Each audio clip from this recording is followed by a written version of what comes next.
2 3 4 5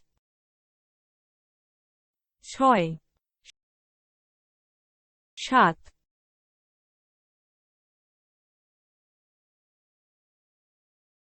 9 10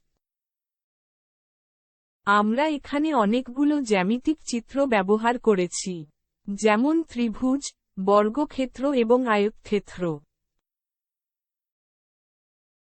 কোনো কিছু গঠন বা নির্মাণ করা খুবই সোজা। 1 এর পর 2, 2 এর পর 3, এভাবে পরপর ব্লক সাজিয়েই আমরা তৈরি করে ফেলব ইমারত। কিন্তু কোনো কিছু নির্মাণ করার সময় সামনে চলে আসে নানা সমস্যা, না পারার যন্ত্রণা এবং সবার কাছে ছোট হওয়ার লজ্জা। সব পিছনে ফেলে এগিয়ে চলো আমাদের সাথে এক্সপ্লোর উইথ এসকে চ্যানেলের সাথে।